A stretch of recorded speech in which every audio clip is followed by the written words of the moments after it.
In the vast sun-baked plains of Kajiado County, community groups once entrusted with protecting communal land and natural resources are now at the center of growing environmental crisis. Accusation of illegal logging, secret land deals, and silent collusion have left residents questioning the very people meant to safeguard their heritage. This feature, when guardians become exploiters, uncovers the hidden network and quiet betrayals driving deforestation and land grabbing in Kajiado, where the thin line between protectors and predator is quickly disappearing. I am Perez Juma, and this is the story of the community fighting to reclaim its land, its forest, and its future. Wale watu ambao ni adui kwa msitu wetu ama msitu yote Kenya hii, tunawahimiza kuwa waache hiyo mambo yote. Na ripoti ya Kenya imekuwa ikionyesha kuwa kuna biashara ovu yenye inafanyika kinyume na sheria kwa wanyama wetu wa pori, misitu yetu ambayo, na hii mambo yote inafanyika kuna serikali yetu ambayo ndio wanafaa kulinda misitu yetu.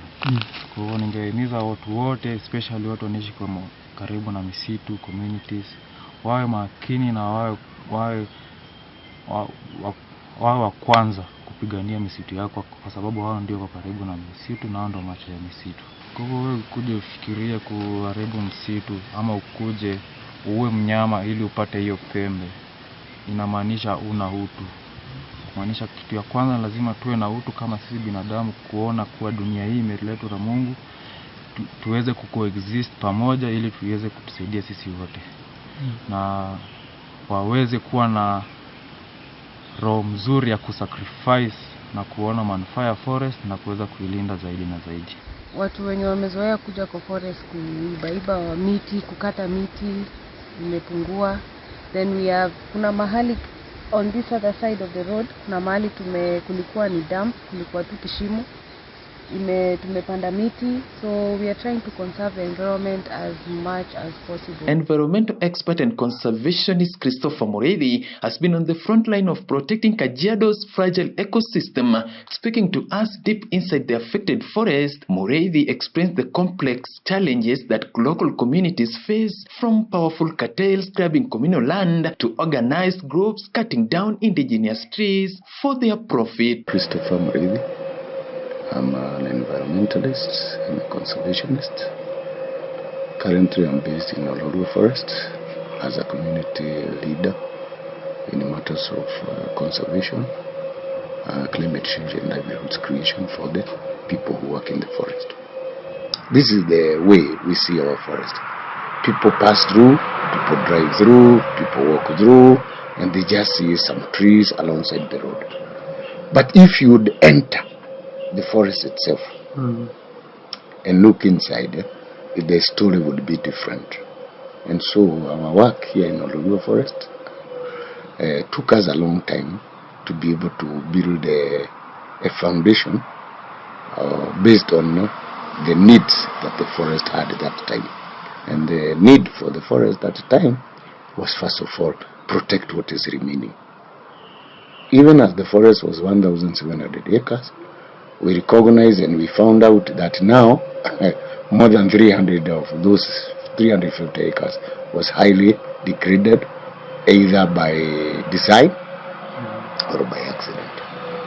So what do? We say, okay, fine, let's protect the remaining good parts of it. So that one we have done carefully over the years, and we have achieved significant results and success. But the challenge of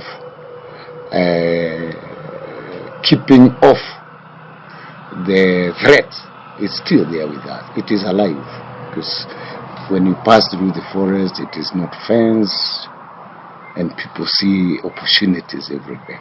Community forest associations are meant to safeguard the forest, but the reality on the ground is more complicated. According to local sources, while some members genuinely work to protect the land, others exploit their positions, allowing illegal logging to operate and even participate in land grabbing themselves. But you come to see the groups that are in the forest, beside the CFA, there are CBOs in the CFA, which are making money from NB's nature-based enterprises. So if these policies are not going to be strengthened, this mistake, this up and down will be there from now, and it has been there. So because it's going to continue to be there, is for us to strengthen our policies. We are going to miss medicines if we are not going to take care of our seedlings, for indigenous seedlings. We are going to miss our indigenous medicines. But for us now, we change the narrative. We say, when we have a CFA, a Community Forest Association, these are the people encycling around the forest. They start seeing the value of that resource, where people can go collect firewood for their daily use, keep beehives, produce honey. Instead of going to cut their trees, they have tree nurseries around. Instead of going there and harming the forests, they come and do some certain activities that enhance the presence of people and the protection of the entire forest. So now, our main threat in this forest is grabbing. Grabbing is big. People are very hungry of open lands, and I don't know why. Why should people? That one I have never even tried to understand, because I try to understand why do people target forests? For example, why do people logging? We can stop. We have done the stopping of logging. It is minimal, but we have done a lot of stop for the logging, cutting of indigenous trees. That is now very minimal. But the grabbing is still there, because grabbing is not. It doesn't happen in the forest in the first instance. It happens in the maps. They recounts how residents, together with the conservation advocates, mobilized patrol teams, documented illegal activities, and pushed authorities to act. Through community vigilance, awareness campaigns, and persistence reporting, they have managed to protect the forest and slow down the destruction, urged stronger oversight to keep environment crimes in check. And I thank God that the 2010 Constitution also put it that it's a requirement that if any project, whatever it is project, whether it is building a toilet anywhere, it has to have a public participation. And I don't know why this public participation is not taken serious. Public participation means generally this way. You might end up building a toilet where there is a resource. During the public participation forum, this is where you find out things.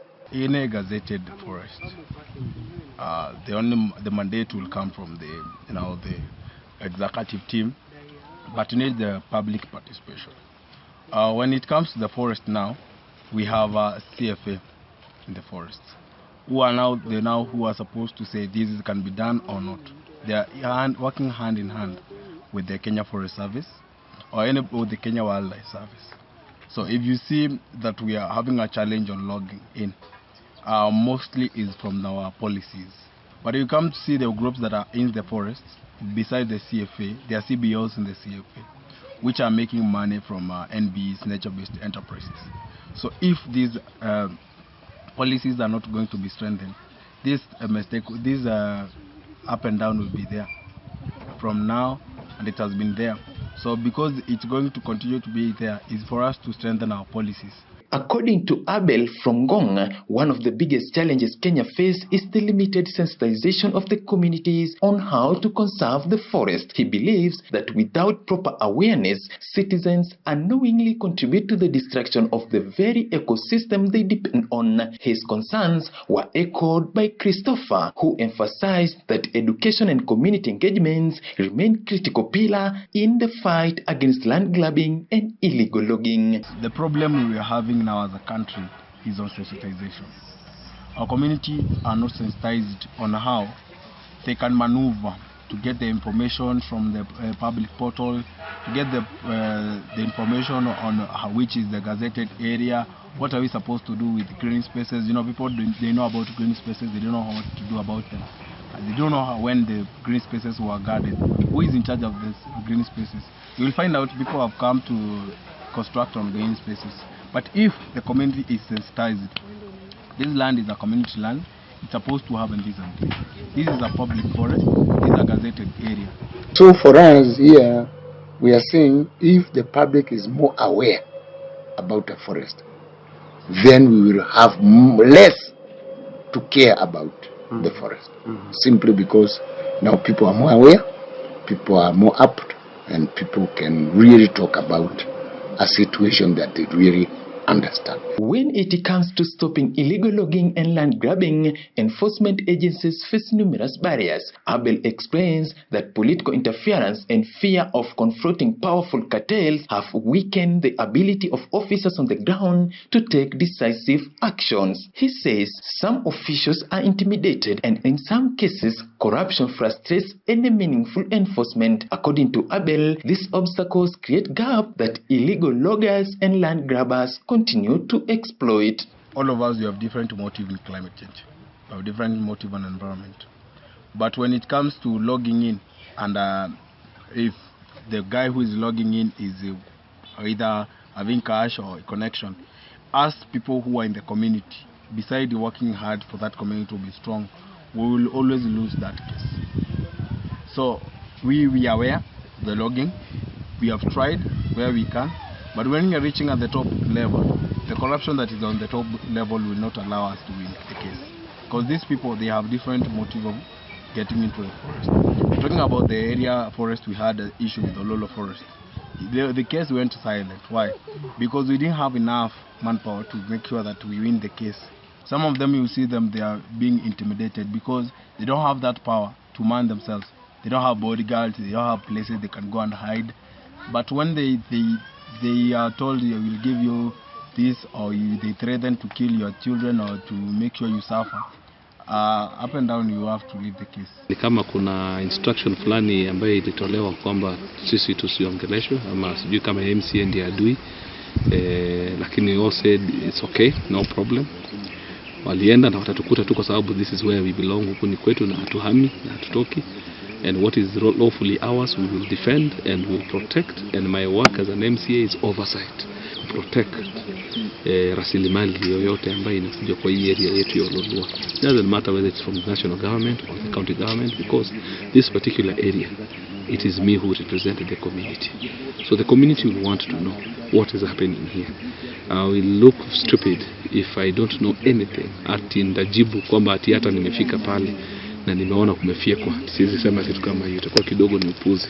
Christopher Mureithi says journalists play a critical role in preventing illegal logging and land grabbing. According to him, reporters act as the eyes and ears of the public, uncovering hidden networks, exposing powerful individuals behind the crimes, and amplifying the voice of communities affected by environmental destruction.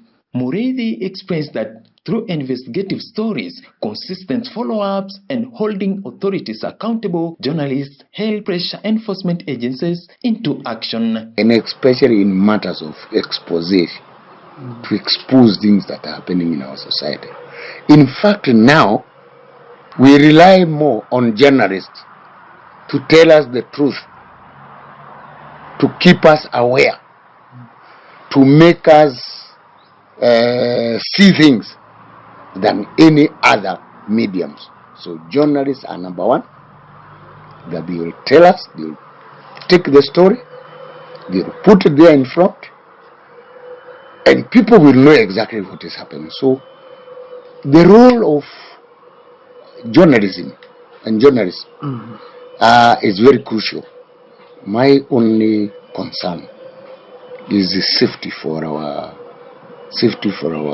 journalists. As the battle against illegal logging and land grabbing continues, one thing is clear: the future of Kajiado's forest lies not only in laws and enforcement, but in the courage of communities, the vigilance of environment defenders, and the determination of journalists to shine a light where others choose darkness. From the voices of residents like Abel, the relentless effort of conservationists such as Christopher Mureithi, the message is the same: protecting our forests is a shared responsibility. And unless every stakeholder steps up, the scars left on this land may become permanent. For now, hope remains rooted in those who refuse to stay silent. Reporting from Kajiado County, I'm Perez Juma.